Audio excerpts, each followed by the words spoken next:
আপনারা শুনছিলেন গঙ্গারামপুরে বিজেপি সংকল্প সভা থেকে বিরোধী দলনেতা শুভেন্দু অধিকারী ঠিক কি বললেন।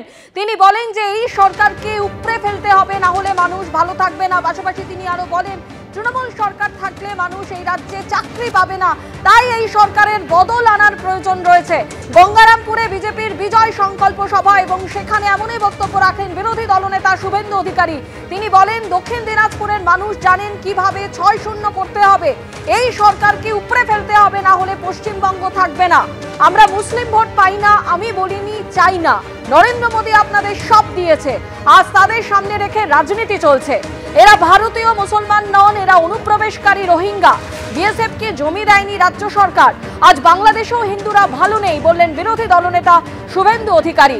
বাংলাদেশের মতো পশ্চিমবঙ্গে হিন্দুদের সংখ্যা কমেছে, 2027-এ জনগণনা শুরু হবে, হিন্দুরা 65% নেমে যাবে।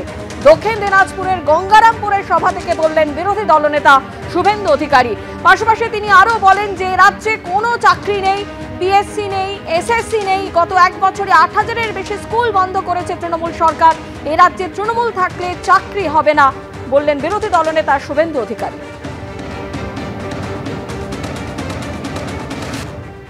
ভারতীয় মুসলিম আপনাদের নিয়ে আমাদের কোনো সমস্যা নেই। আমি বক্তৃতা করতে উঠলেই আপনারা ভাবেন যে এ মনে হয় আমাদের বিরুদ্ধে কিছু বলল। সবচেয়ে বেশি অস্বস্তিতে আমাদের সংখ্যালঘু মোর্চার লোকেরা থাকেন। আমি বরাবরই বলি আমি মুসলিম ভোট চাই না, এ কথা কোনোদিন বলি না। আমি যেটা ধ্রুব সত্য বলি যে আমরা মুসলিম ভোট পাই না। নরেন্দ্র মোদী সব দিয়েছেন, রেশন দিয়েছেন, কোভিডের ইঞ্জেকশন দিয়েছেন, ঘর দিয়েছেন, শৌচালয় দিয়েছেন, সব দিয়েছেন, ভারতীয়দের দিয়েছেন। জাত দেখেননি, ধর্ম দেখেননি, ভোট ব্যাংক দেখেননি। কিন্তু আপনাদের পাড়াতে যখন সুকান্ত মজুমদার যায়, শুভেন্দু অধিকারী নন্দীগ্রামে যায়, আপনারা বলেন এ তো জয় শ্রীরামের পার্টি এসেছে, এ তো হিন্দুদের পার্টি এসেছে, তাই একে ঢুকতে দেব না, ভোট দিতে দেব না। এটাই হলো সমস্যা। আর পশ্চিম বাংলায় কাদেরকে ব্যবহার করা হচ্ছে, কাদেরকে সামনে রেখে আজকে পশ্চিম বাংলায় আইন শৃঙ্খলার অবনতি করা হচ্ছে।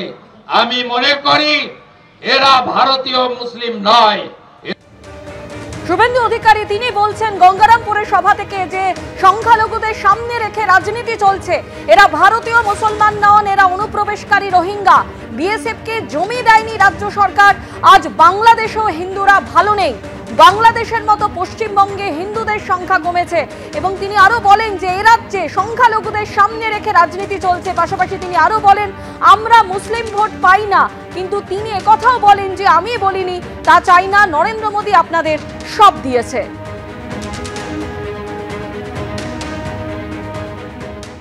তৃণমূল কংগ্রেসের তরফে দেবাংশু ভট্টাচার্য এই মুহূর্তে টেলিফোনে আমাদের সঙ্গে রয়েছেন। দেবাংশু, গঙ্গারামপুরের সভা থেকে বিরোধী দলনেতা শুভেন্দু অধিকারী অভিযোগ করছেন যে সংখ্যালঘুদের সামনে রেখে রাজ্যে রাজনীতি চলছে, এরা ভারতীয় মুসলমান নন, এরা অনুপ্রবেশকারী রোহিঙ্গা। দেখুন, এটা তো বিজেপির স্বভাব, আমি যার ভোট পাই না তাকে গালাগাল করব।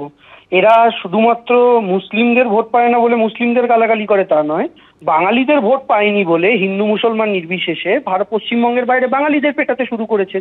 এরা যার ভোট পাবে না, কালকে যদি গুজরাটের হিন্দুরা এদেরকে ভোট দেওয়া না শুরু করে তাহলে এরা গুজরাটের হিন্দুদেরও গালাগাল দেওয়া শুরু করবে। এদের কাছে একমাত্র এরাই সব জানে, এরাই হিন্দু, এরাই একমাত্র সব বোঝে, বাকি আর কেউ নয়। আসলে মুশকিলের জায়গাটা হচ্ছে আরেকটা কথা উনি বলেছেন, দেখলাম যে পশ্চিমবঙ্গের সরকার জমি দিচ্ছে না বলে বর্ডার তৈরি করা যাচ্ছে। এটা সম্পূর্ণ মিথ্যে কথা। আসামের হেমন্ত বিশ্ব শর্মা সরকারও জমি দিতে পারেনি কেন্দ্রীয় সরকারকে। তার কারণটা হচ্ছে কেন্দ্রীয় সরকার যে রেড-ক্লিফ লাইন অনুযায়ী ম্যাপিং এর কথা বলছে, সেই ম্যাপিং অনুযায়ী ভারতের বহু জমি বাংলাদেশে চলে যাবে বর্ডার তৈরি হলে। তো রাজ্য সরকার এই সাজেশন দিয়েছে, হয় সেই জমিগুলোকে আমাদের দিকে আনুন অথবা রিলোকেটিং করুন, ম্যাপটা অন্যরকম ভাবে করুন, তারপরে আমরা জমি হ্যান্ড ওভার করবো। এটা আসামও বলেছে, বাংলাও বলেছে, ফলে এটা সম্পূর্ণ মিথ্যাচার। আর তৃতীয় কথা হচ্ছে জনগণনার কথা বলছে, হিন্দু মুসলমান এই সমস্ত গল্প বলছে। আমার কথা জনগণনা হয়নি কেন? কে না বলেছে? কে বাধা দিয়েছিল? আর জনগণনা করুন না, কেউ তো না বলেনি। কিন্তু মুশকিলের জায়গাটা হচ্ছে যে আপনারা মুসলমানদের অনুপ্রবেশকারী বলবেন, কদিন আগে বলেছিলেন 1.5 কোটি রোহিঙ্গা বাংলায় রয়েছে, অথচ তথ্য বলছে গোটা পৃথিবীতে রোহিঙ্গা রয়েছে 17 লক্ষ, 1.5 কোটির কথা বলছেন। ফলে এই সমস্ত কথাবার্তা বলে আলটিমেটলি ভারতীয় জনতা পার্টি তো আগামী দিনে কি কাজ করবে সে কথা বলতে পারছে না। হিন্দু মুসলমানের মধ্যে বিভাজনের মাধ্যমেই তাদের রাজনীতি করতে হবে, হিন্দু মুসলমানের মধ্যে বিভাজন করেই ভোট চাইতে হবে। আমি শুধু শুভেন্দুবাবুকে এইটুকু মনে করিয়ে দেবো, 15% কম মুসলমান আছে বাঁকুড়ায়, ঝাড়গ্রামে, মেদিনীপুর থেকে শুরু করে একের পর এক জায়গা যেগুলো আপনারা জিতেছিলেন, যেগুলো এবার আপনারা হেরেছেন। 85% ওপরে হিন্দু এলাকা, সেগুলো আপনারা গোহারা এবার হেরেছেন। তার সহজ অর্থ হচ্ছে শুধু মুসলমানরা আপনাদের ভোট দেয় না তা নয়, বাংলার একটা বড় অংশের হিন্দুও আপনাদের থেকে, যারা ভোট দিয়েছিল এক সময় 19-21-এ, তারাও মুখ ফিরিয়ে নেওয়া শুরু করেছে। ফলে আজকে মুসলিমদের গালাগাল দিচ্ছেন, কালকে হয়তো হিন্দুদেরও গালাগাল দেবেন। ধন্যবাদ আপনাকে। একদিকে যেমন আজকে বিরোধী দলনেতা গঙ্গারামপুরের সভা থেকে তিনি বলেন যে সংখ্যালঘুদের নিয়ে এই রাজ্যে রাজনীতি করা হচ্ছে, পাশাপাশি তিনি আরো বলেন যে এই রাজ্যে কোনো চাকরি নেই, পিএসসি নেই, এসএসসি নেই।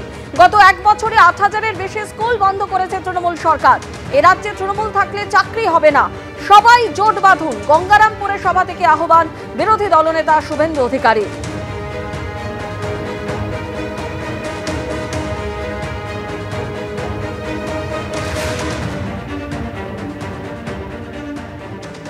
শুভেন্দু অধিকারী একদিকে যখন বলছে যে এই রাজ্যে সংখ্যালঘুদের নিয়ে রাজনীতি করা হচ্ছে, অন্যদিকে আজকের এই গঙ্গারামপুরের সভা থেকেই এই সংখ্যালঘুদের প্রসঙ্গে বিরোধী দলনেতার পাশাপাশি সুকান্ত মজুমদার তিনি কি বলছেন শোনাবো। বাংলাদেশ থেকে যদি কোনো মুসলিম এখানে চলে আসে, তাহলে বলুন তো কিভাবে আমরা তাদেরকে এসআইআর এ রাখবো? রাখা উচিত কি? রাখা উচিত কি? তাদের নাম আমরা রাখবো না, কিন্তু যারা ভারতীয় মুসলমান তারা ভারতবর্ষে ছিলেন, আছেন, আগামী দিনেও থাকবেন। এটা নরেন্দ্র মোদীর গ্যারান্টি, ভারতীয় জনতা পার্টির গ্যারান্টি। আমরা প্রকৃত ধর্মনিরপেক্ষ, ওরা ছদ্ম ধর্মনিরপেক্ষ। ওরা হিন্দু মুসলিমের মধ্যে লড়াই বাঁধাতে চায়, আমরা লড়াই বাঁধাতে চাই না। আমরা নরেন্দ্র মোদীর মন্ত্র, সবার সাথ, সবার বিকাশ, সবার বিশ্বাস, এই এবং সবার প্রয়াসের মন্ত্র নিয়ে এগিয়ে যায়। তাই এসআইআর নিয়ে ভয় পাবেন না। 2002-এ আপনার নাম আছে, আপনার নাম এমনি এবার উঠে যাবে।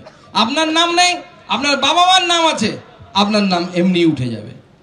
কিন্তু যাদের 2002-এ নাম নেই, বাবা মারও নাম নেই, তারা 2 ক্যাটাগরিতে পড়তে পারেন। হয় হিন্দু হতে পারেন, নয় মুসলমান হতে পারেন। মুসলমান হলে বাংলাদেশ থেকে এসেছেন, হিন্দু হলেও অনেকে বাংলাদেশ থেকে উদ্বাস্তু আসতে পারে। সেই উদ্বাস্তুদেরকে আমরা সিএ এর ব্যবস্থা করেছি। নরেন্দ্র মোদী তাদেরকে অধিকার দিয়েছে যে তারা এই ভারতবর্ষেই থাকবে, ভারতবর্ষের নাগরিক হবে, ভারতবর্ষে ভোট দেবে। এবারের লড়াই আমাদের আর পারের লড়াই। এবং শুভেন্দু দা, আমি, আমাদের রাজ্য সভাপতি সবাই মিলে, সকল নেতৃত্ব মিলে একসাথে প্রতিজ্ঞা করেছি যে এইবার মমতা বন্দ্যোপাধ্যায়ের এই চোর সরকারকে আমরা উৎখাত করে তবেই ফেলবো, তবেই শান্তি হবে আমাদের, নচেত আমাদের শান্তি নেই। এখন তৃণমূল কংগ্রেস এসআইআর নিয়ে ভয় দেখাচ্ছে, আপনাদেরকে ভয় দেখাবে। ভয় পাবেন না। আমি বহুবার বলেছি, আবার বলছি, এসআইআর নিয়ে ভয় পাওয়ার কিচ্ছু নেই। তৃণমূল কংগ্রেস হিন্দু মুসলমানদের মধ্যে ভাগ করার কথা বলবে, বলে মুসলমানদের নাম বাদ দিয়ে দেবে। আমাদের বেশ কিছু সংখ্যালঘু ভাই, সংখ্যালঘু কর্মী এখানে এসছেন, তাদের আপনি আশ্বস্ত করছি, তারা ভারতীয় নাগরিক। যারা ভারতীয় নাগরিক, সে হিন্দু হোক আর মুসলমান হোক, তার নাম ভোটার লিস্ট থেকে বাদ যাবে না, সে গ্যারান্টি ভারতীয় জনতা পার্টি দিচ্ছে। অন্যদিকে গঙ্গারামপুরের সভা থেকে আজকে বিরোধী দলনেতা শুভেন্দু অধিকারী আরো অভিযোগ করেন যে এই রাজ্যে কোনো চাকরি নেই, পিএসসি নেই, এসএসসি নেই। গত 1 বছরে 8,000-এর বেশি স্কুল বন্ধ করেছে তৃণমূল সরকার। এই রাজ্যে তৃণমূল থাকলে চাকরি হবে না। কি বললেন তিনি শোনাবো।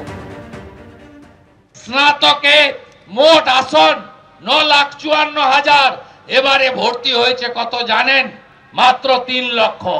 6 লক্ষ ভর্তি হয়নি, কারণ বাবা মারা পয়সা খরচ করে ছেলে মেয়েদের আর পড়াতে চায় না, কারণ তারা জেনে গেছে মমতা ব্যানার্জি থাকলে, তৃণমূল থাকলে চাকরি হবে না, চাকরি হবে না। টাকা না থাকলে, ফাঁকা খাতা না দিলে চাকরি হবে না।